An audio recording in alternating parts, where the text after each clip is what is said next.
All right, Nancy Weems, Russ Jorney, and David Crum, like clockwork. Good to see you guys here tonight. Wednesday night here in the Cycle Source Magazine World Headquarters. Time for Motorcycle Cannonball Chronicles.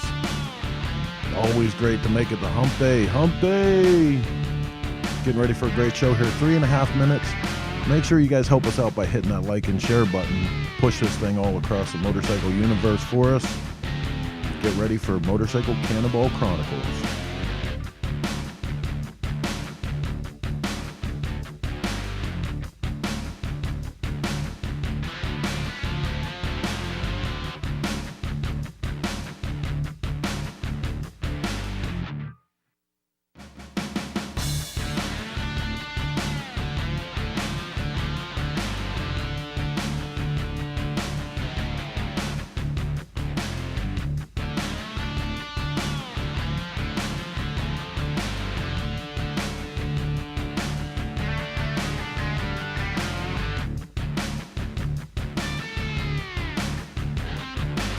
Chris, check your text. Did I type something bad?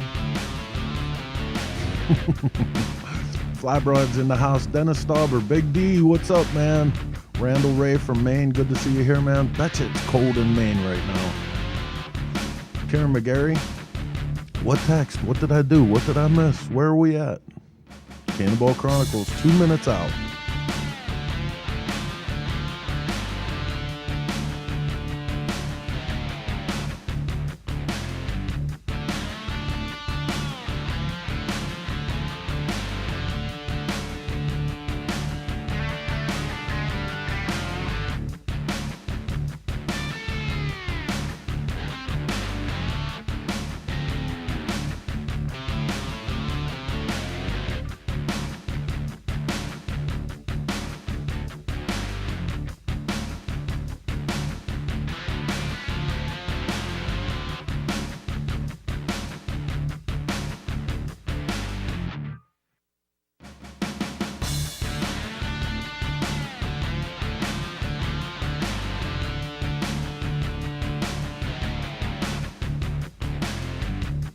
Mark Cahoon in the house.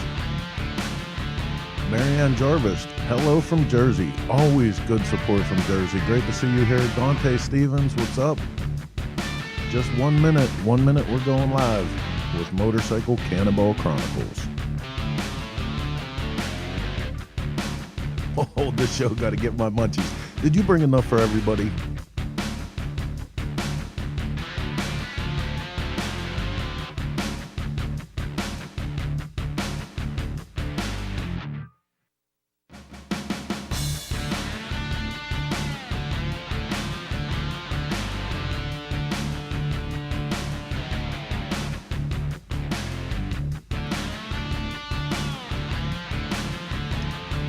Okay, just 23 seconds left.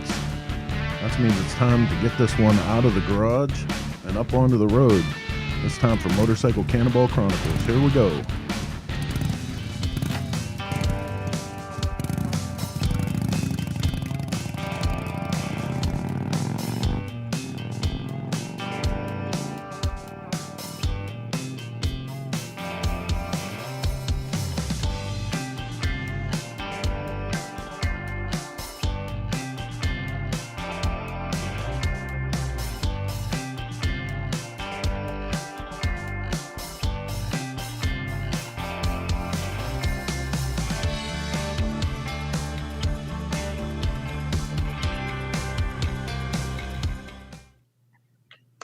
Hey, Cannonball Nation, what's happening? I'm back.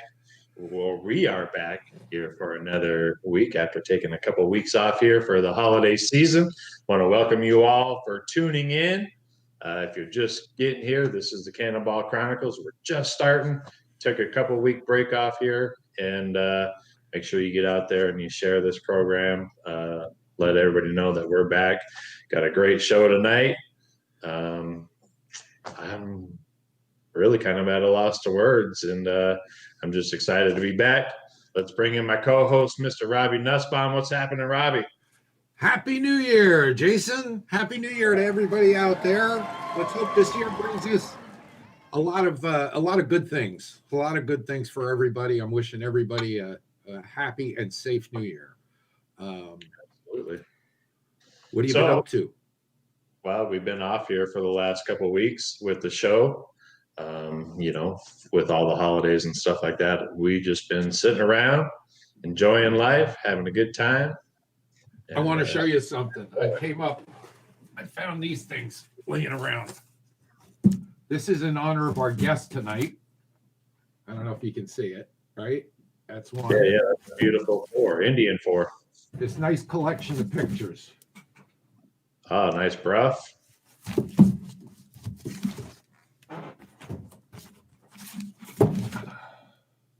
Is that what you're going to send me for my birthday, all them things? So I got a whole bunch of these that were a collection. I'm thinking of getting rid of them. I don't know. That's a nice. I dig. I'll try and go through them a little quicker if I can here. WR. Are they all by the same artist? Yeah, it's a whole series. Who was the artist? I can't even read his name, but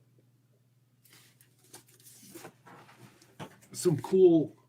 I had them hanging in my old shop up on the wall, and just don't have the wall space. Nice Crocker, huh? Crocker. These are all American motorcycles, I think, except for the Bruff. And last one.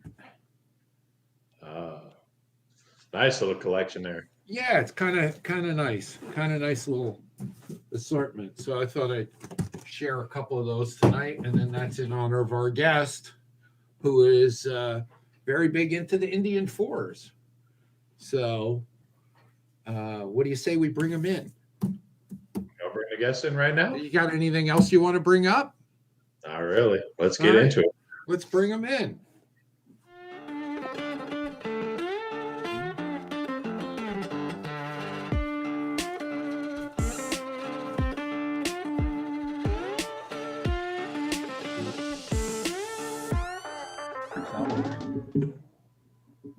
Well, hello, gentlemen. Good evening from the Fourth Coast. What's happening? For you guys out there that don't know, this is Mr. Mark Hill, the creator of Fourth Coast 4, their guest tonight, and his trusty little assistant there, Kevin. What's happening, guys? We're just chilling here, drinking a little whiskey, hanging, having fun. Nice.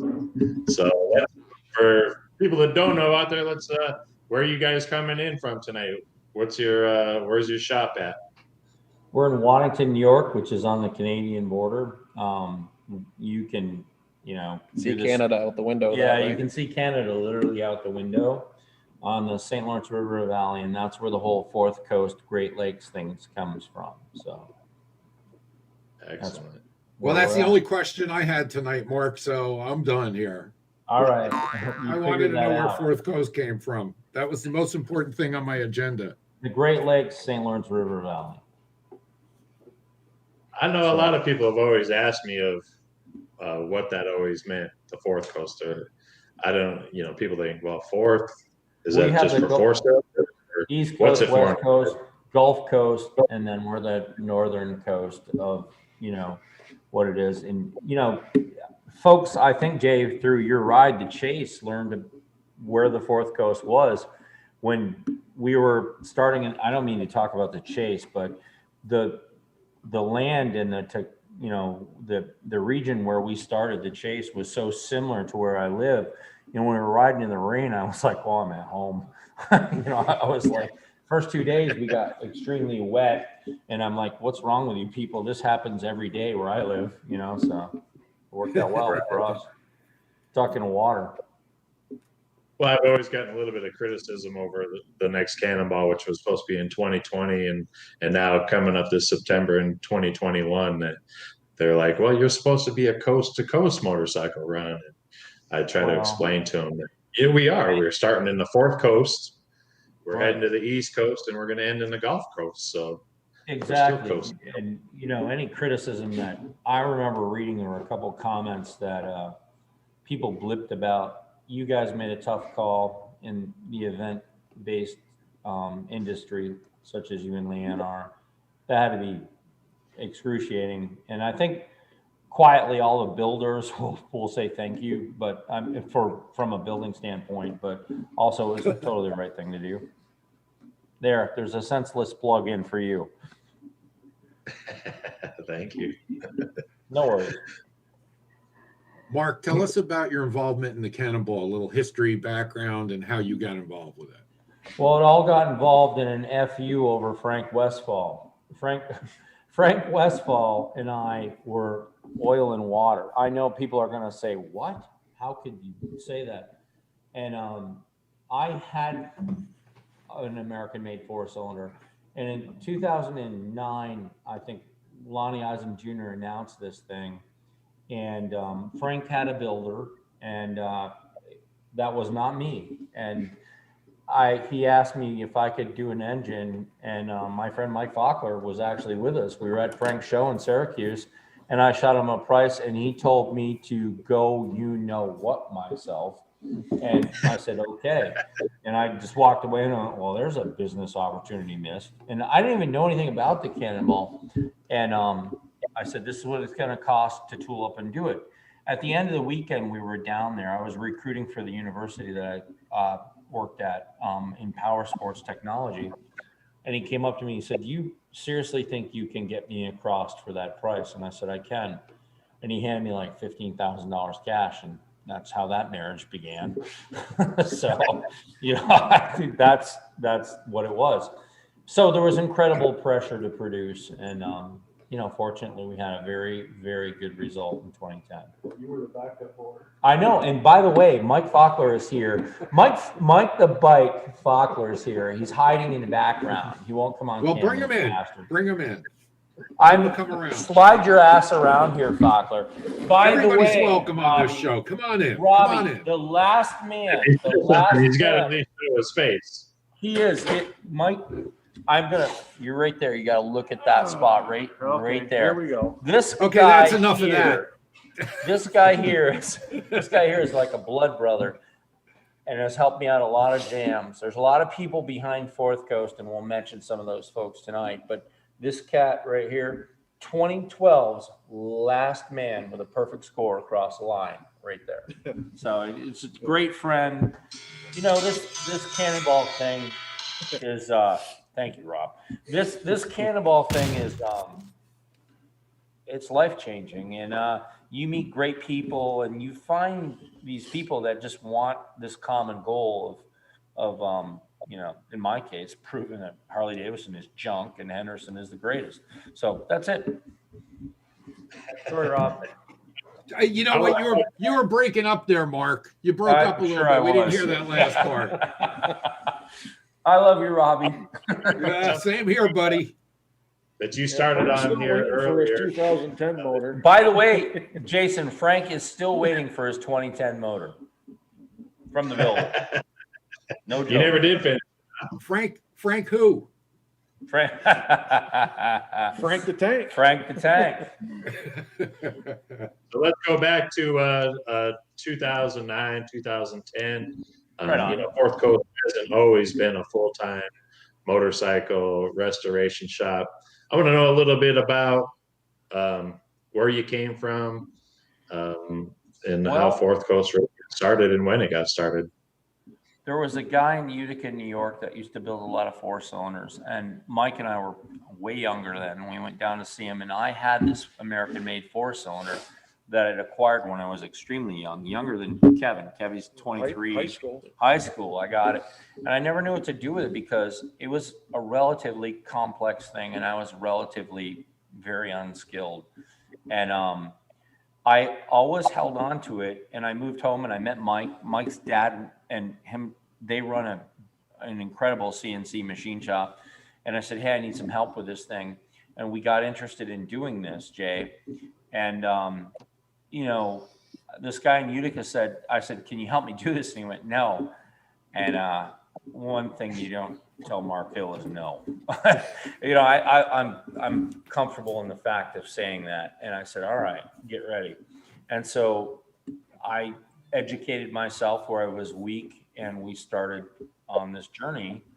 And, we're here now. And I hooked up with Westfall, which was really good because he had done the Great Race. And I think you know that, Jay.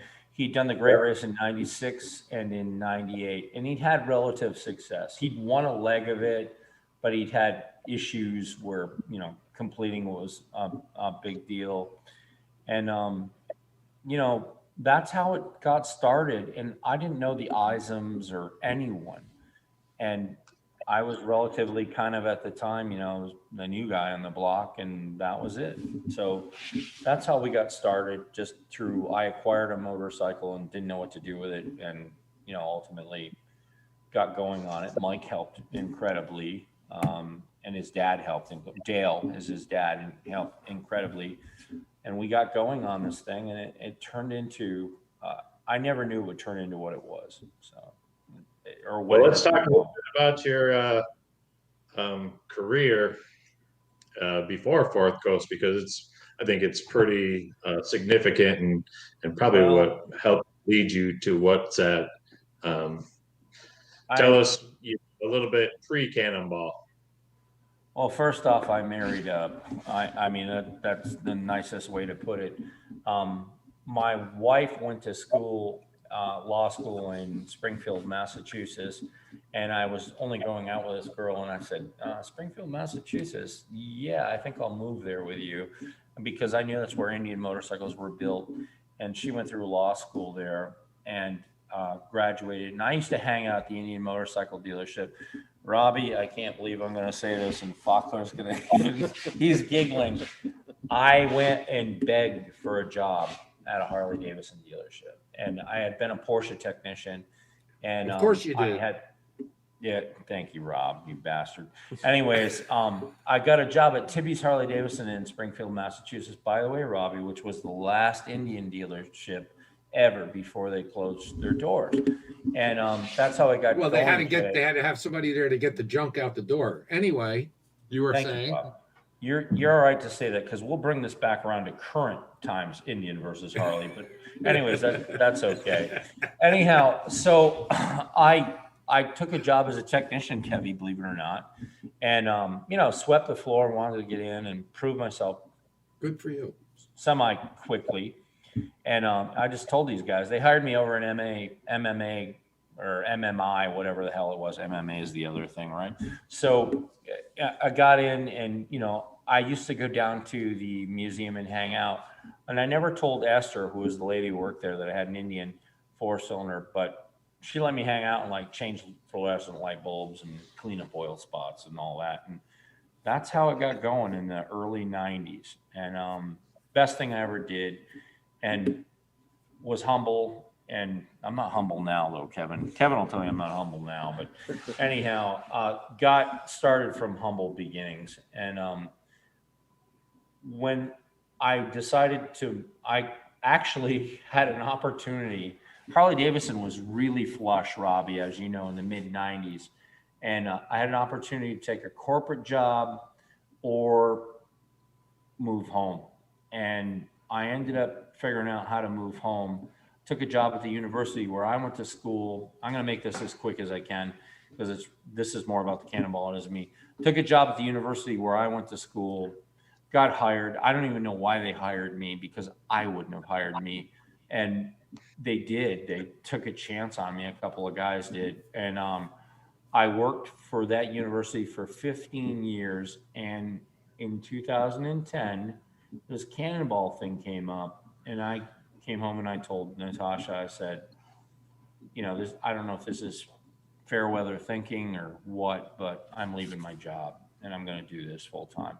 And Lonnie Eisen Jr., to his credit, I don't know if most of the folks know this, was pushing Bud Akins at Half Moon Bay in his wheelchair around. It was at the end of Bud's life. And for the true Cannonball folks that are all the way back to 2009 when this thing started happening, guys were calling, I just met Steve Hunsinger, Brad Wilmarth, all those folks. So, I was very green and young at this.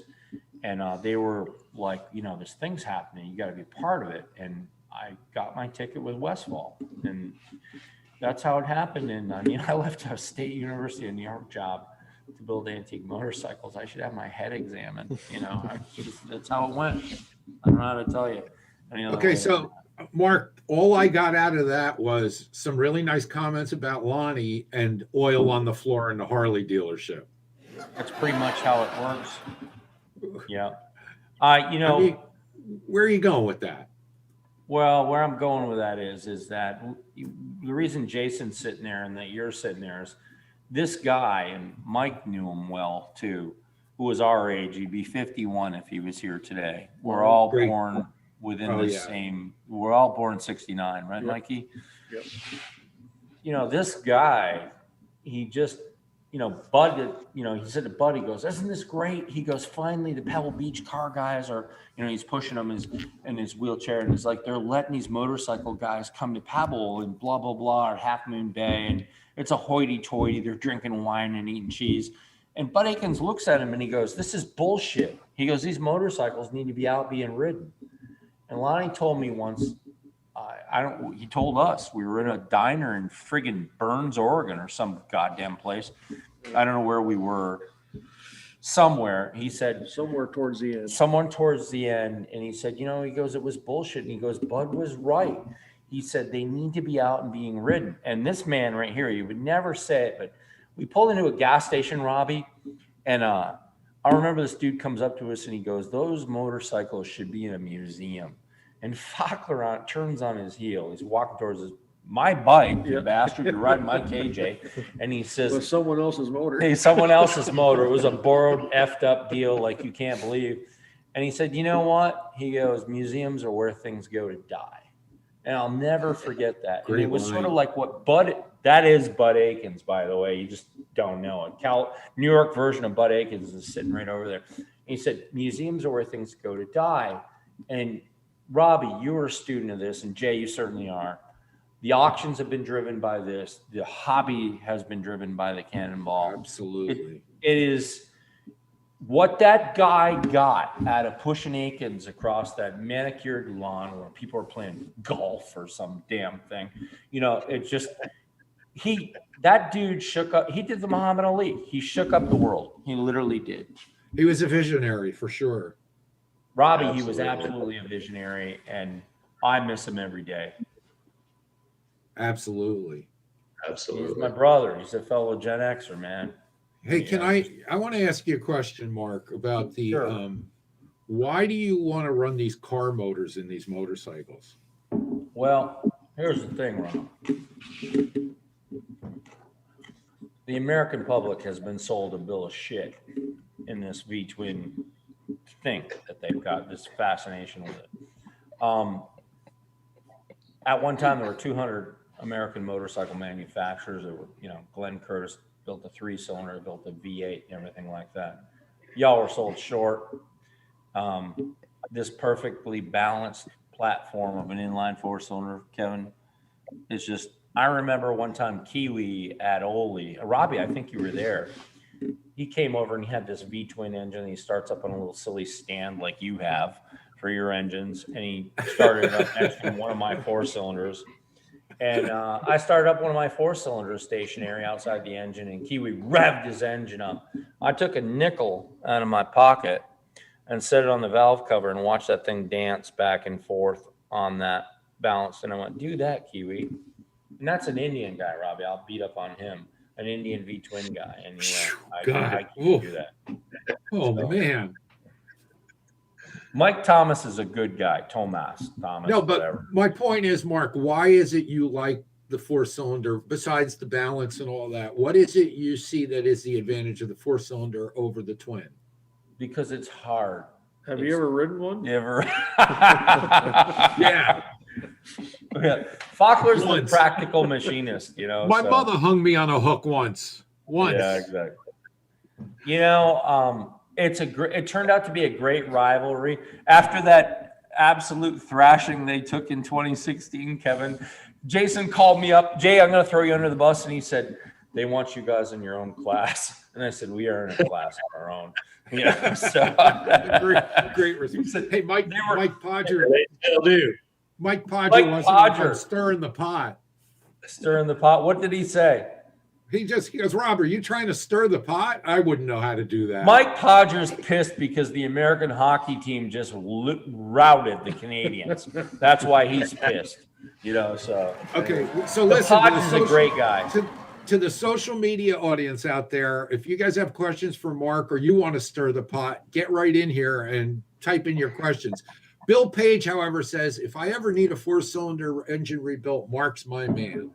Thank you, Bill. Bill Page is a damn gentleman. I did the chase with him. I never got a chance to spend much time with Bill Page on the Cannonball, but when we rode the chase, Jason's chase and Rick's, I got a chance to spend some time with Bill. Solid guy. Robbie, typical Midwestern values. I mean, just flyover country, but he is so solid. Those guys, Kelly Modlin, Bill Pate, those Wichita, Jeff Roth, those Wichita, Kansas guys. And Kansas saved my ass in 2016. So how can I not help them? So we'll have to get into that story here in a little bit. I want to bring something up, and I'm going to have Chris bring up the video here. Maybe we'll kind of get in of how complicated, because you touched on a little bit here of how complicated these machines are. We're going to take a quick peek at this video that you sent in of the Fourth Coast shop, and then we'll discuss a little bit when the video's over. Sure.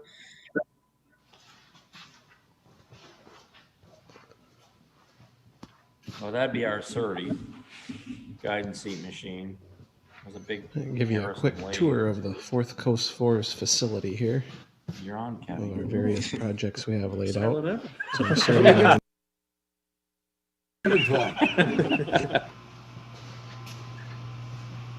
you just saw our Wells Index mill. Come on over here to the Van Norman rod boring machine. Yeah, boy. Being overlooked by an Indian Ace. Right behind it, our Burco line boring machine.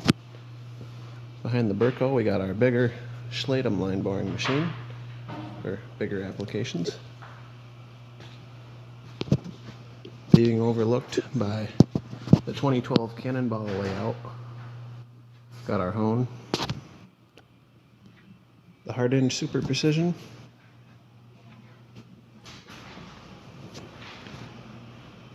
The very humble beginnings of a 1914 Henderson laid out in front of us.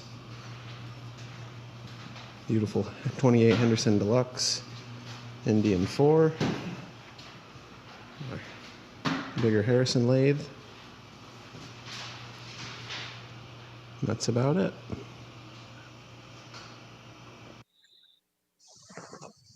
I mean, as you can see, this isn't your grandpa's farm barn. No. We have a lot of equipment and a lot of talented folks that help us and work with us for sure. Kevin is one of those. My son Loring is one of those. Tanner Witten, who has moved on. And Jay, I got to mention Tanner because he's the miracle kid. Yeah, I mean, that guy, he's doing, he had an opportunity to go into business with his brother, and I wish him nothing but the best because losing Tanner sucked, didn't it, Kevin? I mean, he was like a big brother to Kevin, and, he just, life happens, and he played that game, and, he has young children now and everything, but Tanner was the Cannonball kid. Jay will, I'm sure, back that up, and just, he was things. I mean, I want to, commend you on. I mean, you've been very, very instrumental of bringing a younger crowd to what we're doing in the antique motorcycle world. With starting with Tanner and your own son Loring, and now bringing Kevin into the picture and teaching these guys that are all just barely out of high school of what these mechanics are and how to use these machines and really become master machinists and mechanics. It's amazing. They surprise me because they'll look at something and like Mike and I'll have come up with a procedure and 90% of the time we're right, but sometimes fresh eyes will look at something and say, why don't we try this? Like Kevin nailed something the other day, and you just go, yeah, that's good. So, that's the thing that if I could have one wish for the Cannonball, Robbie, it would be that we get more youth involved because, quite frankly, in the words of Frank Westphal, none of our shit's going to be worth anything unless we pass this on. And these are Frank's words. We're caretakers. We just hang on to these machines for a minute. And, in the blink, Frank's talking about doing a Pierce, which is, a whole new learning curve for everyone here. And he's trying to, effectively lower the bar, meaning, I don't mean lower the bar. I mean, he's trying to drive the year grouping down. And that's, for me, Jay, that's the challenge, is to not settle, and not do what you do well, but to try and go lower with the years of the motorcycle in more challenging courses every year that you and Leanne throw. So. Absolutely. And I would love to bring that year group back way down there again, pre-15, pre-16. But the fact of the matter is, until some of these older guys start bringing some of these younger guys in by either sponsoring them or you're absolutely right. And I think you'll see I'm sorry. I think you'll see a point in time which, like Clyde Crouch sponsored Loring in the Chase, and he sponsored Tanner on the Cannonball. And, we need more Clyde Crouches. I don't know how to say it. I think probably a good guy to maybe approach would be Brian Boissier. He would do something like, I could see him doing something like that. And I think the Harley guys need to step up and do something like that too. Rob, there was a gal. Yeah, I wish there was a gal. If I charge as much as you did, maybe. Whoa. I resemble that remark. I'll take it. We don't work for fucking poor people. Yeah, we're all too expensive. You know what, Robbie? That's what they tell us. But, I'm very proud, of some of the things we've done. We got Rick Salisbury a perfect score on a 1920 Indian Ace. Rick Salisbury, as far as I know, is the last guy to traverse the country on an ace, with the exception of that guy named Cannonball Baker. So, there you go. Those are Robbie, it's so weird. I'd love to build a bike for myself and go out and try and be a Joe Gardella or Brad Wilmarth, but I'm not going to do it because to me, there's more challenge in it, and nothing against Brad or Joe. Those guys, the entire Cannonball field is lucky that Brad Wilmarth isn't interested and Joe Gardella's health won't allow him to do it, because Mike will tell you he was there. They were good. There's no way I'm not propping them up, but there's no way to tell you how good Gardella was and how consistent freaking Gardella has been an inspiration to me and shared a lot of information we've taken forward. These guys that have come lately, and even a couple of guys, the South African or Dean, that will want it, if they ever had to compete against Gardella forget it. Those two guys, for as flashy and fast as Gardella was, Wilmarth was just solid. Those guys kept me up at night, and that's good. And that's what this is about. People go, oh, this is all about motorcycling and spreading goodwill. Bullshit. This is about 4 or 5 guys at the top of their game, like in a title fight. And you have to pick your battles. And, those guys, Joe Gardella and Brad Wilmarth, made the Cannonball what it is, in my opinion. That's it. I've been here since 10. I don't care if people like that opinion or not, but that's how I feel. I was there. All right. And I watched. All right, Mark, you have to stop talking now so we can talk to Kevin and find out if he actually has a voice. Kevin does. Kevin, you're on. Hi, I'm Kevin. What are you doing with this guy? What's going on here? Tell us about how you ran into this guy, and what's your inspiration for working at Fourth Coast and freezing your ass off? He was just tired of shoveling horse shit for a living.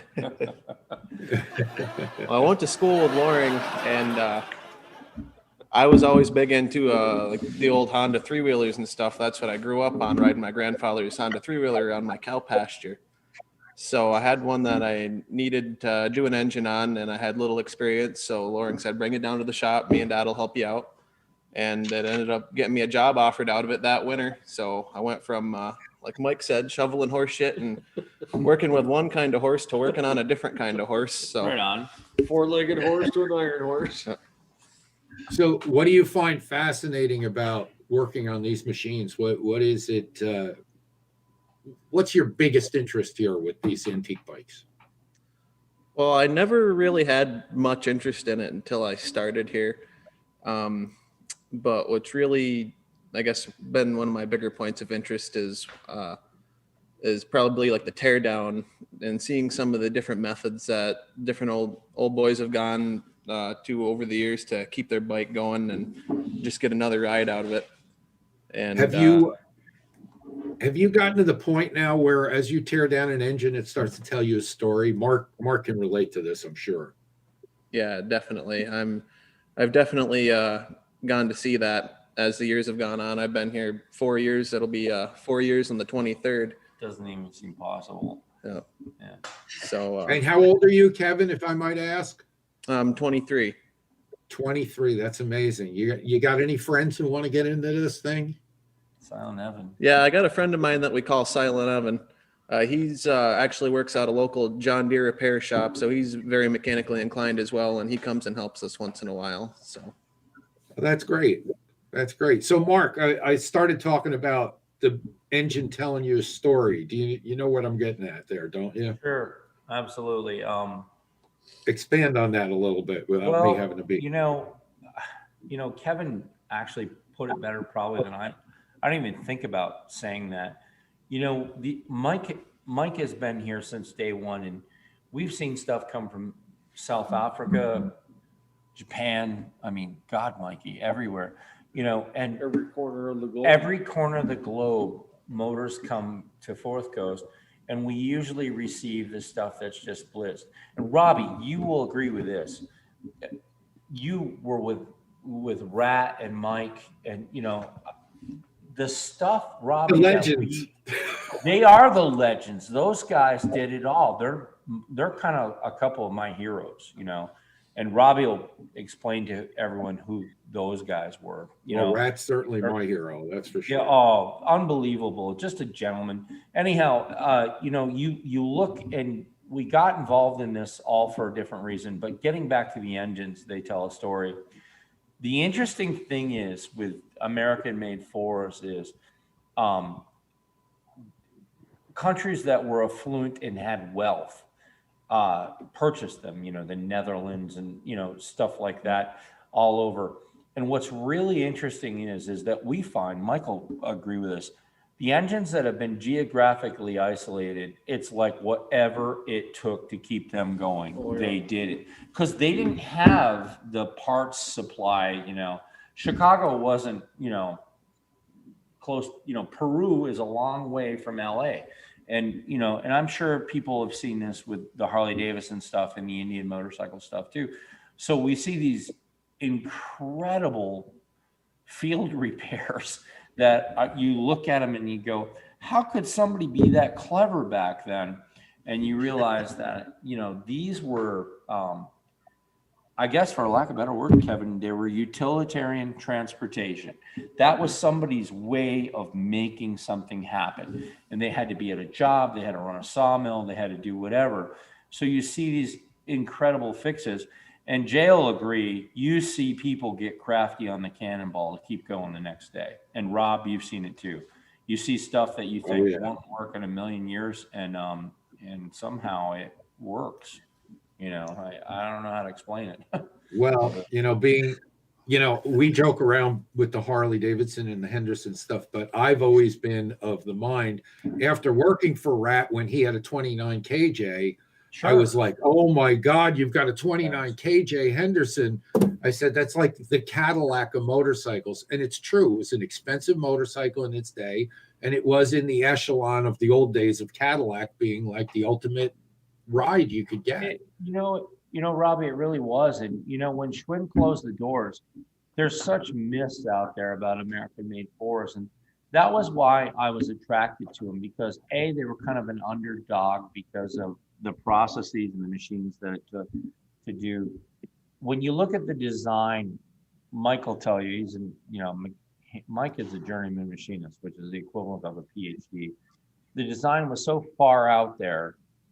The problem was the tooling at the time to execute on a mass production scale just didn't exist.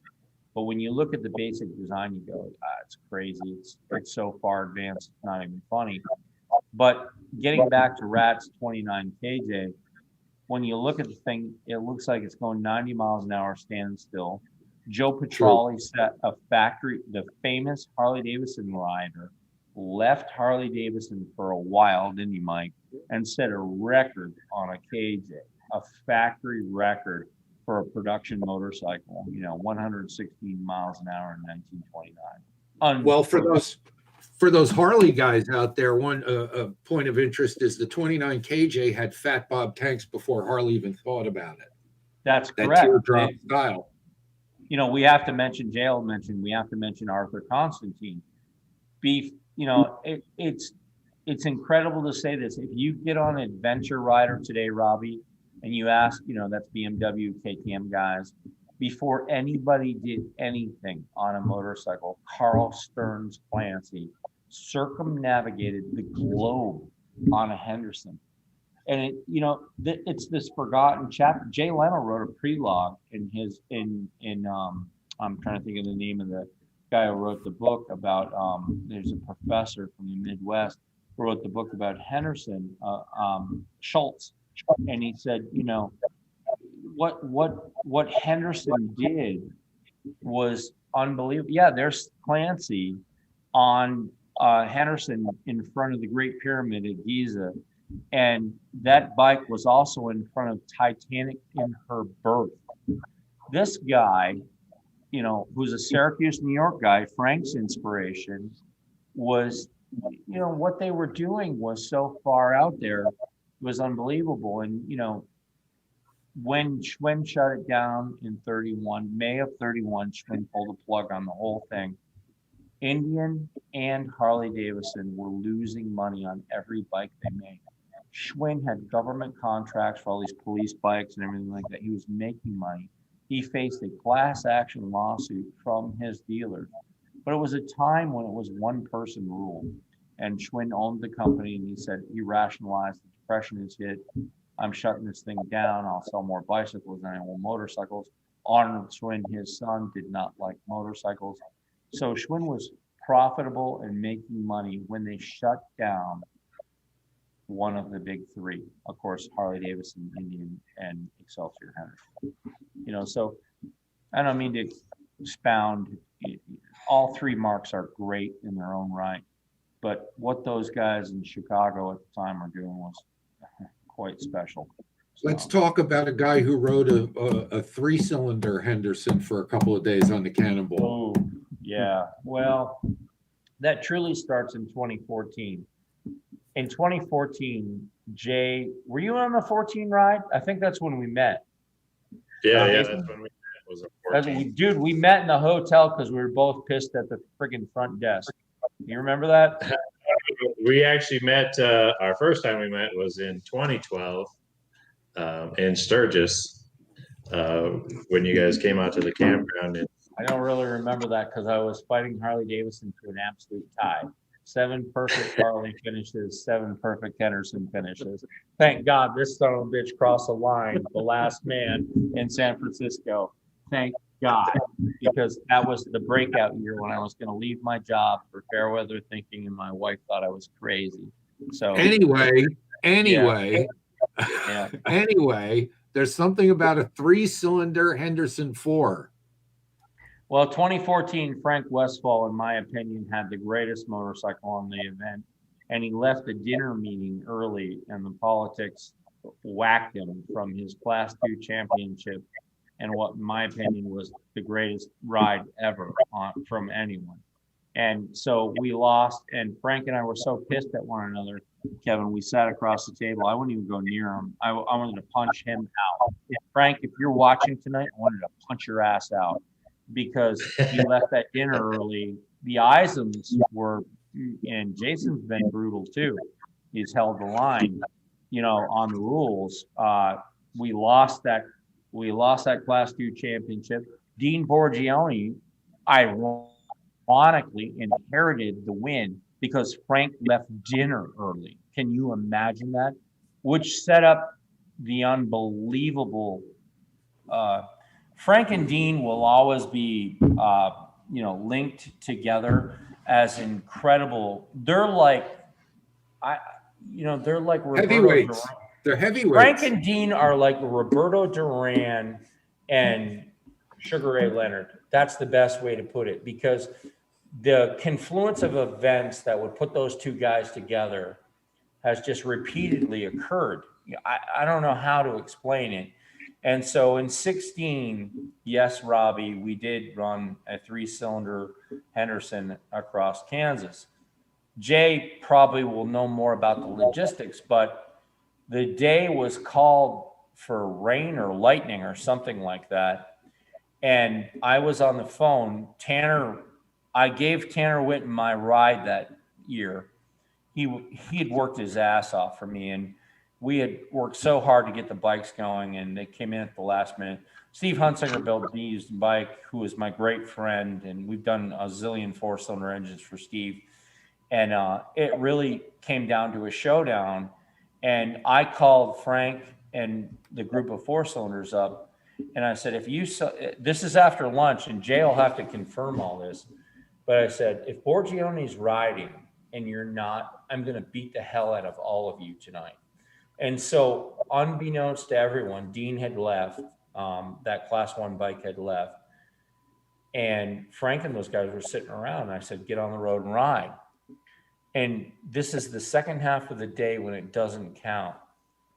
And if I remember correctly, Jay, Frank called me 17 miles from Kelly Moglen's place and said, there's a knock in the engine. And I went, what? And he said, please come get me. And I was so mad I wouldn't come get him because they hadn't known enough. My group of guys hadn't thought to, no, man, go out and compete. And Tanner was pushing them. And you got this, how old would Tanner have been? He would have been 20. I don't know. Tanner's telling these 60-year-old guys, get going and moving, and they're not listening to him. And I called him and I said, hey, man, I was like, Borgione's out on the track and he's doing his thing. And to his credit, he was doing his thing. And I said, you need to get moving. I was like, what the hell's wrong with you? Bramwell, Akers, all of them split out. And Westphal calls me 17 miles from the finish at Kelly's shop. And he's like, I've got a rod knot. And I was like, I don't care. I was so mad. And when we got there, Frank, it was the one time you couldn't be penalized. And it was like 2014 paid us back because we got screwed in 2014, Jay. I don't care what anybody says. We got screwed. And Borgione won the Class 2 championship. And he should have. His bike limped across, but Frank Henderson would have run back across the country. And so that's the honest effect. And Frank's 12 and 16 wouldn't have gone 3 more feet, wouldn't it, Mike? I mean, it limped. It was tired. It was beat up. It's the worst motorcycle ever built, and it won the goddamn thing. The best motorcycle ever built lost it because the guy left dinner early. I watched Al Unser Jr. one time talk. He goes, I should have won Indy 5 times. He goes, the 3 times I did win it, he goes, I had no business being there. And that is the Cannonball. I don't know how to explain it. You can't. And it took me a long time, Jay, to accept the fact that lose gracefully and win and drink yourself stupid at the bar. That's all I can say. Hey, Mark. I don't know how Mark, to say it. I hate to break this up. I hate to break this up, but we got to take a quick break here. We're going to go a little bit longer tonight because there's so much more to talk about. We're going to bring Rebecca in, but let's take a break. We'll come back and we'll talk a little bit more. All right. Thank you. So hang in there with us, folks. Dick Trickles, you can go watch something else if you're not interested in the show. No, I'd like to thank Clyde Crouch and Rick Salisbury. All right, let's take a break here.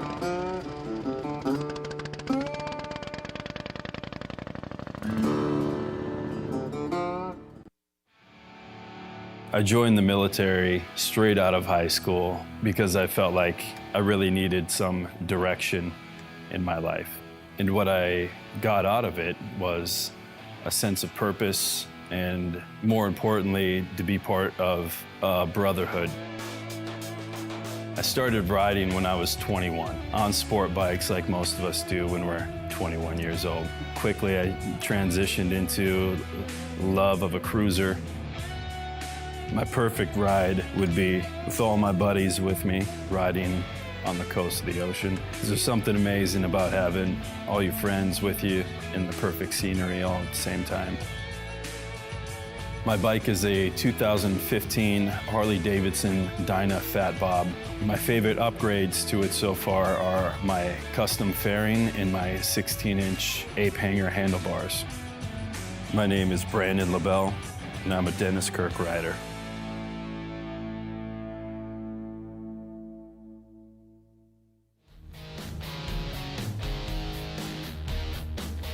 Hi, I'm Tom. I'm with Banks Brothers Motorcycles. One of the things I want to show you today is our new improved engine puller. The changes to this machine has been in the arms and in the hands. We put hind joints in the hand to allow rotation of the engine, which makes it easier to get it in and out of the frame. With the angle change, we have equal clamping pressure on them. And over here we have what's called the posi lock, which allows this to be locked in place and the engine can't swing from side to side. And we're going to show you just how easy it is to pull the motor out of the bike right now. George is actually going to come in, make contact with the cylinders, tighten it down, and he'll pull it out of there. You lift it up, rotate it, and bring the assembly out of the frame. You see the motor starting to move, and it centers itself. This allows no side play once the motor's in place, and it keeps it safe. It can't fall out. Visit BanksBrothersMotorcycles.com to order your Banks lift. Got the shit pulled up. Heck yeah, we're back. All right, right on. I'd like to say Dick Trickles. Somebody had some bullshit negative comment, and I'd be fine with Dick Trickles. I'll meet you on the line at the Cannonball. Let's go. I'll pour you a shot too. So we've been having in the waiting room. I want to bring in Rebecca and do our little segment here.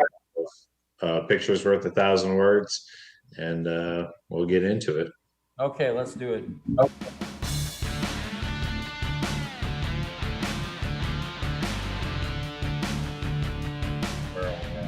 Oh boy, here we go. Hi, Rebecca. Oh, sorry, wait so long. Rebecca? Hello. She got mad at us and left. Really? That's all right though. She'll come back, and when she does, we'll get into it. All right. So let's talk a little bit more about Cannonball. We haven't really talked much about Cannonball tonight. We've just been talking a little bit here, a little bit there, some history. I'm back. Let's talk. Oh, there she is. I don't know what Rebecca. happened. I was watching the commercial and I don't know. Life is weird. Right on. I'm back. Okay, good. I'm glad you're here. Oh, okay. So my video is not Cannonball, it's Chase, but it is Okay. Mark, and it's Loring who didn't show up because he's off chasing some new motorcycle. Well, it's not a motorcycle. It's something like a motorcycle. So Is that what they said? fill in the blanks, okay. Rebecca. You were there once. Okay. Oh, He's got well, a tombstone yeah, head long at time Graveyard ago. Mine. He's just 22 and he doesn't mind trying. So Well, he is such a sweetheart. I know, Mark, you say he's shy, but I guess I'm like that kindly old weird grandma person because he talks to me. So I have video of him talking to me. You're Whereas I kidding. don't really have video of you Show that talking to me, footage. which I'm not Do really you sure have I that understand video that. Loring, I'm going to put a plug in for my kid, and I never do this, and I hope he's watching. I think he's chasing something beautiful and exotic, and it might be something else. But anyways, Loring Hill grew up around Mike Faulkner, Jeff Tiernan, Vernon Akers, Chris O'Brien. He watched all these amazing, Steve McDonald. He watched Frank Westfall. He watched all these guys get these perfect scores. Nobody was under the pressure, was it, Mike, that in 2018, because all he ever saw were these guys coming back and just Vern Bramwell, Vernon Akers. He just watched these guys rack up these perfect scores. Tanner Whitten racked up perfect miles. I cost Tanner Whitten his perfect score. That's a different story. But anyways, he watched these guys never miss a mile. And I can't possibly imagine the pressure that guy was under in 2018. In fact, Kevin and Tanner were told, leave him alone at all costs because, and Tanner and I almost cost him his perfect score, and somehow he fixed himself on the road. Hats off to Loring. That's all I'm going to say. All right, Mark, let's take a look at this video and maybe you can tell us something on the other side. So let's roll that and we'll. Robbie, you can tell me to shut up whenever you need to. Okay, shut up. Thanks. Let's roll the video. First part of the Cannonball. The quiz. Quiz check. No, this ain't the quiz. This is the crossword puzzle every day. Tired faces, ready to do something else. Make sure you remind me to turn my gas on. That guys get a perfect silver shot all around the end. I wish I could play the trumpet because the cavalry came in to save. Hey. You got it. All right.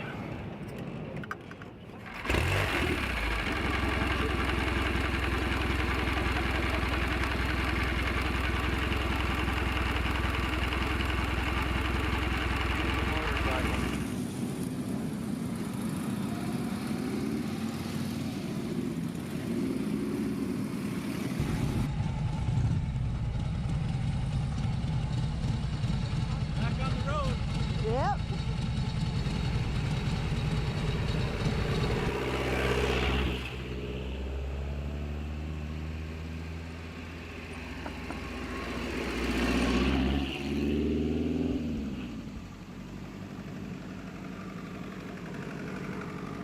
My only issue I've had is saddlebags, believe it or not. We're on 80-year-old motorcycles, and I have saddlebag issues, but we got it fixed. I got a set at the Harley dealer, and you have to carry so much weight, tools, and clothes and stuff that the bags I brought didn't hold up. So I got a really good set from the guys at the Harley dealer, and got them on there really solid. So no more saddlebag issues. It takes a lot of routine maintenance to keep a Henderson going. They're super reliable, just got to keep after the little routine maintenance. Most of the four-cylinders here that have been on the Cannonballs probably wouldn't even be out here if it weren't for a divine obsession. That would be the best way I can put it. So, yeah, a lot of fun.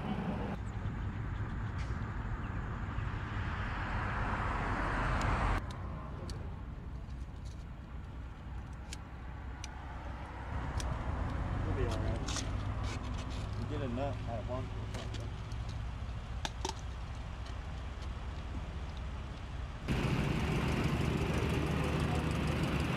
Well, my dad's bike, the silver 1940, that's painted up like the airplane, he bought when he was a senior in high school out of a farmer's field.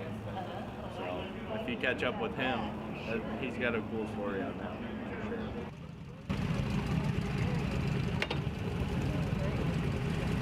Flip-flop for Key West. Well, I'm gonna cry. Rebecca, you Yeah, well, we have a saying in the whole house, he's sort of the best of all of us. There's no real good way to explain Loring other than, I don't know if you folks can see this or not, this picture, but that's Loring in 2010, pardon me. Thank you, Mike. The great Dale Waxler took that picture of Natasha, Loring, and Graham and myself. He had the presence of mind to do that.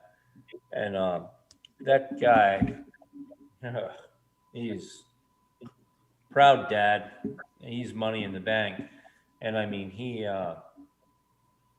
I don't know. I remember when he was 12 years old, Mike will tell you at Ole, he was explaining the difference between a Henderson crankshaft or crankcase and a Indian 4 crankcase to a bunch of 50-year-old men.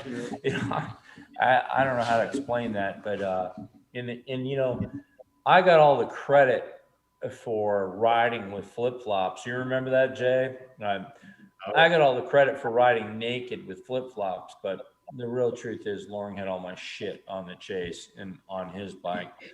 And the great Clyde Crouch, Jesus, you got me teared up here. The great Clyde Crouch had sponsored Loring's KJ Henderson he was riding, and then riding into Key West with that kid. How many fathers and sons get to do that? Boils back to Lonnie Eisen Sr. and Jr. and you and Leanne, and that was a special time. I'll never forget it. And it is what it is. I mean, to see Tanner do as well as he did, and to see Loring do as well as he has done. Hey, Mark, I got a question. For you. There's a nickname, Stone Cold Killer. Is there a story behind that? Somebody referred to you as a Stone Cold Killer. That's kind of the Wolfpack theory, but that's really Andrea LaBarbera. Andrea LaBarbera is a Stone Cold Killer. I called Jay up and I said, "Can you get these folks in?" And he said, "Well, I think so. There might be a corporate slot. There's one corporate slot open." Andrea LaBarbera was in that video, and I remember Mike watched her ride, and I watched Kevin, and I said, "Andrea LaBarbera, oh my God, she could win this damn thing." Yep. And I mean, that girl, her first ride, she took third. Only in my opinion, Jay, she took first because Fred Wacker and Dean were in late they weren't late, pardon me. They were within the allowed period of time. Andrea never misses. She's just a stone cold killer. She is how I would describe, I'm wearing their shirt right now on purpose. That girl is a velvet sledgehammer. Tell us a little bit about because people who don't know Andrea don't know. Andrea will probably never come on this show because she's so shy. And we're gonna get her and Bob. You're gonna get her. Bob will never shut up. Sorry, Bob, but you will never shut up. I mean, and Bob would never shut up, and he's great. Bob is a great friend. They're the most awesome people. I mean, but again, Bob will never shut up. Anyway, Andrea will never say a word. I remember in the Dells, Kevin, Andrea ran out of gas, and we rolled up behind her. I think Jeff Tiernan and I were, there's strategy to the Cannonball. It's like hockey. You have a person who's out there as an enforcer. You have a scorer, and Andrea is definitely a scorer. And we rode up behind her, and she was so upset with herself. She had run out of gas. Well, Jay will tell you, anybody who rode through the goddamn Columbia River Gorge that day was running out of gas. There's no way. That headwind, Robbie, was insane. Yeah. And she's a pilot, and she doesn't lose. She calculates everything. And when we first met Andrea, she went for a ride on our test bike, which is Frank Westfall's chassis and apparently Clyde Crouch's engine. And it's called the Hummingbird. And Andrea rode the Hummingbird. They rented the Hummingbird from us. And what year is that bike? What is that bike? The motor's a 1913. Yes, it's a true 1913 Henderson. Andrea LaBarbera took off on that bike. She never stalled it, Robbie. Single speed engine, which is hard to do. She took off. And within 10 minutes, I came back and I was talking to Mike Faulkner, who's sitting here next to me. And I said, she could win this whole thing. And he goes, she's a better rider than all of us. And Andrea LaBarbera is a stone cold killer. I mean, she would never say that. Andrea, if you're out there, I don't care. I've given your secret up. She is just unbelievable. Perfect score on the chase. Perfect score on the Cannonball with no lates, to my knowledge. I mean, so y'all got beat by a girl. That's how I can say it. And you I don't know how to say it. She's just an awesome girl. You got awesome beat by an girl. awesome girl. No, you got beat by a true competitor that, if she was a boxer, she'd be the middleweight champion of the world. Unbelievable. She's just great. There's no other way to describe it. Best single latest best thing that's ever happened to Fourth Coast was hooking up with Andrea and Bob. They're great people. They're excellent sponsors, and they just love motorcycles, and that's the thing here, is to keep this great thing going that Lonnie created, Her It's 34 no Indian secret that, took on the chase, right? Yeah. We were going through it's no Mandarin. secret that Yep. your group are very, very competitive. Mike wants me to bring up a story about Andrea. I want to. Can I bring up a story about Andrea? A testing story? It'll take 2 minutes to do it. Okay. 2 seconds. 2 minutes, Mark. You're on the clock. All right. Andrea's going through a corner in Madrid. Bob's following her on a 38 EL something or other. And Andrea's road oiler. Andrea's dragging pegs on this 34 Indian 4, the Cardinal, that beautiful red bike. I think you guys have all seen pictures of it. Sparks are flying. And Mike is riding behind Chase on a modern BMW. And he says he can see the steam coming off Bob. And they get to Tupper Lake or Long Lake, someplace in the Adirondacks. We're testing for the Chase, Jay. And Bob's like, Andrea, what are you doing? Blah, blah, blah, blah, blah. And Mikey shuts him down. And he says, she's doing her job, Bob. Yeah. It's like she's riding the wheels off this thing for Hill. And, and Bob, if you're out there, I love you. Keep writing checks. There's no other way to describe this other than that girl can flat out friggin' ride. She can ride the wheels off a motorcycle, and she can ride. That's it. So. Right. Let's talk a little bit about the competitive nature with you guys. You guys are most notorious known as the Wolf Pack. I want to know how the Wolf Pack came together and name and all that. Thank you, Robbie. I know you're doing all that sound effect stuff. Joe Gardella. That's not me. Whoever did it, thank you. Joe Gardella, 14 Harley. In 2010, I'm going to make this really quick. In 2010, we were in someplace in Arizona, and a flash flood came out. And, they canceled the second half of the day. But what happened is somehow the class 1 bikes were horrible in 2010. The class 2 bikes around around the first week, guys like Gardella, Wilmarth, Westfall, the great Chris Thompson figured out that we could beat the class 3 bikes because they were giving us a 15-minute allowance, and the class 2 bikes are like down 50 points on weight, 50 pounds on weight. And we could run with those guys. Not only run with those guys, we could beat those guys. Class 2 is the ultimate. And Joe Gardella pulled into a gas station. Man, Gardella, he was such a visionary.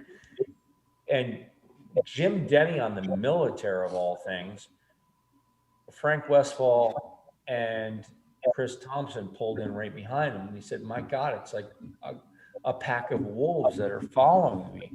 And no one knew what to, nobody knew what to do on the first one. I mean, we just did not know what to do. And, you know, Klassen and I need to give credit to Jeff Borlas, Klassen, all those great people that are the folks that plan the event. Nobody knew what the hell was going to happen. And if they tell you they do, they're lying, you know? And so, you know, I remember Eric Dunk coming up to me and going, you know, this thing is crazy, but it's great. And I said, you know, we got to figure this out. And I can remember the Class 2 bikes were so quick at that point in time. They were figured out.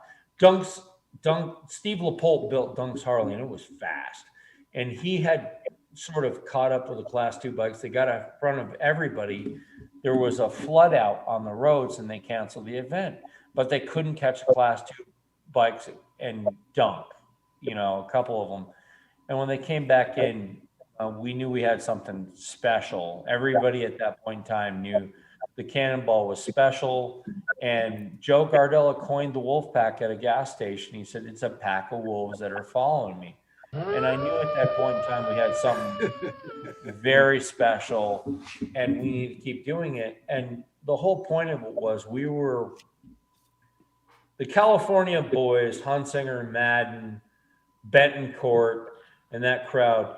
They had it over us, Jay, because they ride year round out there.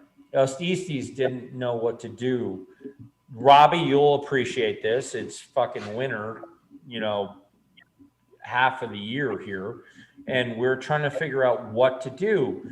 And, you know, the guys that were on the Pewter Run, Stephen Wright, you know, all those great California guys that wrote the books and everything like that, we thought we were going to get beat up by them. Little did they know Frank Westfall was going to shove a Henderson up their ass. And that was what was so great about it. You know, it was great.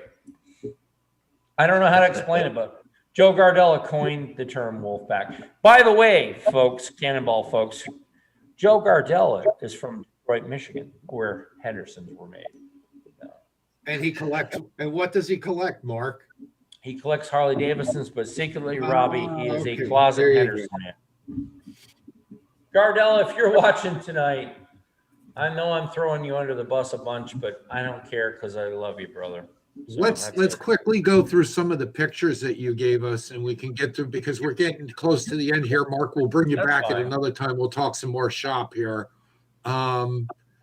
Maybe they can have you on Shop Talk and you guys can talk engines and stuff sometime, but that's a whole other show and a whole other story. But tell us a story about this bike. I understand there's a little interesting story about this motorcycle. Well, that's the bike that Lauren keep it down to 2 minutes, Mark. All right, I'll make it quick. That's the bike that I found when I was in high school and lusted after. I got it my junior year of college. And that is that bike passing the Dodge City Express, colder than hell. I think we are in we're in Utah. I-80 in Utah. Believe it or not, it's 90 degrees out that day. It started out colder than hell. And I'm passing that truck. The trucker looks like he's seen a ghost. And I'm looking down the speedometer and I'm going, Jerry Hatfield, who wrote the book about Indians, was completely wrong. This bike can do this. And I'm crushing it. But what you all don't see is Steve McDonald behind me on a 29 Henderson who's idling. And he's waiting to come by me. And I remember Dave Pedrosky and the photographer, help me out, please. I can't think of the name right now. Mike Littner. Mike came up to me at the intersection. They said, you don't wait for anybody. Stevie and I put on a show that day. We showed up a half hour early for everybody. And I didn't give a care. And he said, you're the only guy in the left lane taking down tractor trailers. So that was it. That's the bike that started it all. That is the bike that started it all. Yeah. Hold on. Two quick questions about the Henderson and the Indian 4. Just give me a quick answer on this. The Indian is how many cc's? There's no Indian 4 without the Henderson. No Indian 4 without Robbie. The best way to answer that question is there is no Indian 4-cylinder without the Henderson. Period. No, I understand that. Displacement wise, how many cc's? 80 cubic inches on the Hen, 77 cubic inches on the Indian. Okay. Next picture. Well, that's a very special picture. It's Bob Ziola, myself, Andrea, and Loring. And there's only one thorn in that picture, and that would be Bob's EL38. Great time. My 40, Andrea's 34, and Loring's 30 Indian. Great, that was the most blue water I've ever seen in my life. We're in Key West at the end of the chase. Perfect miles on all of them. Next picture. Well, most fathers and sons should have that opportunity. What do I say other than that kid carried everybody? He worked his ass off. That was the little kid in the earlier picture. That was the kid in 2010 that Dale Waxler took the picture of. Hold up your picture. And, Robbie, again, nobody has ever faced that kind of pressure. If you ask me for perfect score riders, I'll give you like 20 of them. And I mean, that guy grew up watching these guys just finish. And to his mother's credit, she flew everybody out at the end and had us observe that. Dale Waxler, thank God, took the picture because I wouldn't have that without him. And wherever Dale is, I hope he's doing well. The next photo here. Let's take a look. What do you got? Yeah, well, okay, so there's an incredible day. I can tell you exactly where that is. It's in Spirit Lake, Iowa, and he's behind me, which is one of the rare instances where he's behind me. His bike had troubles all day. He can work on anybody's bike except for his own, and I hope he's watching this to see this, where his dad was telling him, and Jay was there that day, and I kept telling him, I was like literally going, your bike is running. He had a bad mag, and he had a tight exhaust valve. And I was like, shut up and keep moving. You need to keep moving miles. I knew we weren't hurting the motorcycle, but he was out of his mind that day. And Iowa has, for whatever reason, Mike will tell you, Iowa is cruel to four cylinders. I mean, we have had horrible problems in Iowa. I hate Iowa. Lincoln McIlvery is wanting to do the chase. A wrestler from Iowa is a great guy. I hate Iowa. Iowa is not good to four cylinders. Just saying that. Okay, well, that's Jason and RJ and Mark. I'm working on Rick Salisbury's cylinders. That would be circa 2014, where poor Rick Salisbury's engine just beat the shit out of me. And I'm honing cylinders. That's a great picture. I think Jay has got muriatic acid. I remember thinking my meltdown was bad there, but Jay's was epic. So is that RJ back there too? That's old RJ back there. Yeah, that's I mean, we're going back. I consider Robbie 2014 and back Cannonball royalty. And this new stuff is just, folks that come up. So. Westfall 17. That guy looks confused. This guy here. A little bit, but that's, I'm confused because we lost. That is the best Henderson motorcycle I've ever built in my life. Westfall's Loring. And Bob. What is he? Loring and Bob. Bob Ziola. God, Bob Ziola is the ultimate team player. I don't know. That was the chase. Bob's holding the light. Brian Boissier from Sinless Cycles, who is an excellent guy. I think we got him within. We got Brian within maybe like 400 miles of a perfect score. We had a valve tighten up, and we just could not make that dog hunt. And Bob Ziola just held in there. And, I'm going to say this: Loring cried in his helmet because he could not get Brian a perfect score, and I probably shed a tear too because, Jay, I remember that day you rode on me and Loring had a push rod loosen up, and he said, the entire field's going by. You and Leanne rode up to us and said, the entire field's going by you guys. And he said, their fangs are out and they're savoring this thing. And I said, I don't care. I was like, this is a minor fix. I was like, we're out there. again, you know, Andrea LaBarbera, first woman across the line with the perfect points. Loring Hill, the confluence of events that would have to take place to usurp Loring's victory are unbelievable. Youngest rider ever. I remember calling Jay and he's like, dude, the guy's got to be 20. I was like, he could do it at 18. He's like, doesn't matter. He's got to be 20. So he turned 20 in when? June? The event went off in September.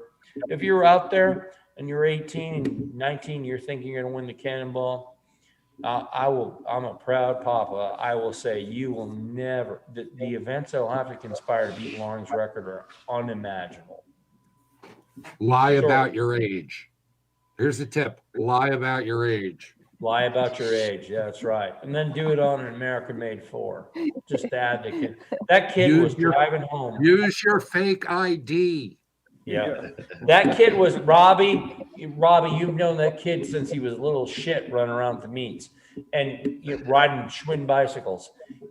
Robbie, that kid was, Kevin will tell you, he was coming home from university, killing himself building that bike.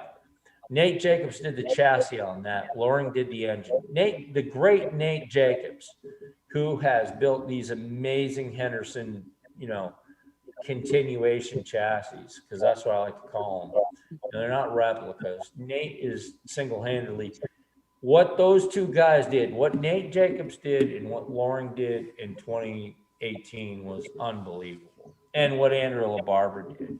I'm most proud of Andrea LaBarbera and Loring. If Westfall won the overall, but I don't care. Oh, you got me going there. That's 2003 paint, Mike. Probably 2002. Yeah, Captain Loring Carter Hill. That kid, the first steel he ever touched was Indian steel. And, if Scott Wine, the CEO of Indian's watching that, you have no idea the passion that's with Indian. Jochen Zeitz from Harley Davidson. You have no idea what Bill Page's passion is to keep that brand alive, And whoever, I heard the other day, Jay, that somebody's thinking about picking up Excelsior Henderson. You have no idea what, I did read that. I read the same story. You did. You have no idea. Oh, man. I think that is Loring Hill at his finest. I think that is Dale Wachsler's motorcycle that he did the cross-country run to promote American flat track racing. People don't realize, what Kevin, Tanner, and Loring bring to this. We need the youth, and that's it. I hope Brian will sponsor a young guy. We have Billy Page. We have Billy Page too. Billy Page is a great guy. Listen, let me tell you something. When I joined the Antique Motorcycle Club when I was 18 years old, right on, they were all complaining. There's not enough youth. There's not enough youth. We need more young kids. They will come. It happens, but it's good to spread the word, and it's nice to see guys like Kevin and Loring and Buck Carson and a whole bunch of other guys. They'll carry the torch. They know. They'll tell their friends. It'll keep going. Trust me. I got you. Right on. So let's talk a little bit about the future of Fourth Coast. What do you see over the next year or two? Well, I'm going to share my ride with Kevin. Robbie, that Tanner and I split a ride in 18. Yep. And we'll take the 100-point whack on that. I'm going to share my ride with Kevin. This guy, first off, this guy deserves this shot. Fourth Coast, I don't really know what's – I'll blow my own horn a minute. I don't really know what's left for us. We've done a lot. And I'm not going to go into what we've done, with the riders and the perfect scores. I was talking to Chris O'Brien, Dr. Chris O'Brien today, and I was like, Chris is riding a 28, and, it's a great thing. Jay, you have to help me reinvent, get me inspired, man. Tell me that somebody wants us to be isolated again or something like that, because I need to be inspired to have that competitive spirit. I don't like the fact that, I want a course that's got mountains in it. And I want to help my main focus is to help young people get involved in this. I'd love to see my youngest son, Graham, who was in the photo earlier, do this. And I will say this, the great Bern Bramwell told me once, who in my opinion actually won the thing once and threw it came, fork broke and he had the thing wrapped up, as far as I'm concerned. Bern Bramwell told me once, he said, Cannonball wives get trips to Europe. They get trips wherever. The hardest thing is to believe how hard this is on your family. Steve Rinker and I talked about this one time. The Rinker twins are awesome that they're out there doing it. This is a hard sport on families, isn't it, Mike?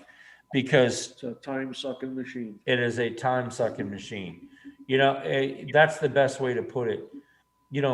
There's check riders that get great motorcycles, and then there's builders, and we need all of them. But what we really need is youth, and and we need the understandings of our families. Well, on that topic, excuse me, Mark. On that topic, last night, I don't know if you saw Coast to Coast with Chris Simmons and Michael Lichter. There was a young gal on there. Please fill me in. Going to be perfect for this if we can find her a sponsor. As soon as she started hearing about the Cannonball, her eyes lit up. I mean, she's a motocross racer, a jumper, a model. She does everything. She hunts. We got to find this gal a sponsor. I'm sorry, I forgot. I would say that there's folks out there that are ready to write the check. To me, yeah, absolutely. We need folks like that to Robbie. That keeps us going. And Chris Cowan, I'm sorry. What was her name? Chris Cowan, if you could jump in for a second. Miss Stephanie Peets. Stephanie Peets. Look her up, man. Well, she is amazing. I will work with people. I mean, Robbie, you work for affluent people, and so do I. And that's what keeps this thing going. We need, when you look at all these photos from back in the day, there's no old guys on these antique motorcycles. They're all young people because that's what it was. Yes, we need more folks like that girl right there. Absolutely. And Jay and I have talked about this. Jay, you split that award with Loring and Kevin, and they were builders, they were riders, and they did unbelievable things at a young age. And absolutely, I don't really care if that pissed off old men. I don't care, because when you look back, when these machines were made, Robbie, you know this, you look at all the photos, these guys and these folks that were on these machines and women were young. And we have to, it's our job to carry this on, to hand it over. And I don't mean to, browbeat or anything like that, but to me, it is so gratifying to see somebody go, yeah, I needed to adjust the points on that or whatever. But we've got to at least create some sort of environment for. Well, but Jason has done that with the Cannonball, and Trog has done that with the 45s, and it's happening.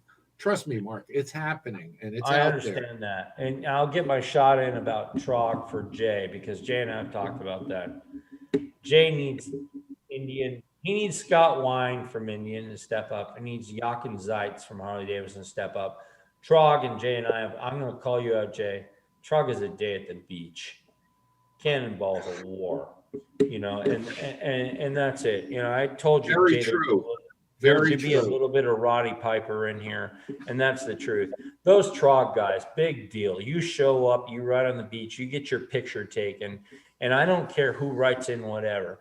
You come out and you slog for 2.5 weeks, and you're in the grunt, and the great, Frank Westfall and Fred Lang were having a conversation one time, and Fred Lang said, "Where can I go to battle against a 20-year-old kid and have a chance of winning?" He was pointing at my kid, at the time, and I said, "I don't know where." Cannonball, the way the rules are set up, I really like it, with the exception of those stupid single cylinders getting all that time to come in. But anyways, I really like it in the fact that older The gentlemen. opinions expressed in this program are not necessary. No, I'm sorry. No, that's fine, Rob. You can say that. I don't care if Hey, Marty, Dean we're almost or out of time here. whoever's watching. There's a wide My variety opinion, of opinions. Jason, Rebecca still there? Just a few seconds of battery left here. I actually had to shut one of my machines down because we've been running way over. So, I want to do just one last question. We'll try to keep it under a couple minutes here. Talk about the future of Fourth Coast. I want Mark's prediction for the Wolfpack 2021. Well, Lauren Carter-Hill will continue to deliver like you can't believe. Kevin Broussard and I will split duties riding. We're going to try and get Brian Boissier a perfect score. Andrew LaBarbera will be money in the bank. And Chris O'Brien will be money in the bank.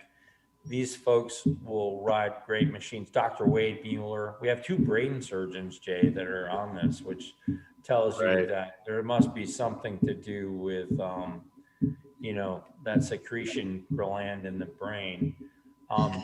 You know, I love Robbie, I love what I do. You know, I don't know how to explain it, you know, just other than that. And I'm happy to have competed. And you might see me on a surprise motorcycle, Jay. Heck yeah. I hope so. All right. On that note, Jay's out of battery. We're all a little tired. It's getting late up here. But Mark, thank you for joining us. I'm really glad you decided to do this with us. Kevin, continued success and learning. And remember, every day, if you learn something new, it's a good day. It's a great good or day. bad. Yeah, absolutely. You folks All take right. care. It was great. Mike, thanks a lot. Yep. Have a good night. All right. Cool. All right. Well, I want to thank everybody for tuning in this week off our couple-week break here. And we were here with Mark Hill from the Fourth Coast Fours, the Wolfpack out of New York. And we'll be back next week with another great show for you guys. As always, if you got anything, want to see anything, drop us a line down there. Let us know. Next week, I'm going to do something fun. I'm going to bring a little trivia to the show. I was going to do a little bit tonight, but as you see, we ran a little bit late, and we had a great guest that took up all the time. So next week, trivia. You can win some stuff. And yeah, so let's Hopefully it won't be like the questions on the quiz, on the chase. It'll be better than that. I promise you. That was hard, and I didn't even have to take the test, and it was hard. So there'll be a question about this show. There you go. So you go back, you rewatch, you check out past shows. Because I may ask some questions about other shows. So we'll see how well you guys are paying attention. It'll be the Cannonball Chronicles quiz, right? Absolutely. So thanks for all you guys tuning in, supporting us. We'll see you guys next week. Bye, Take care. Thanks, everyone.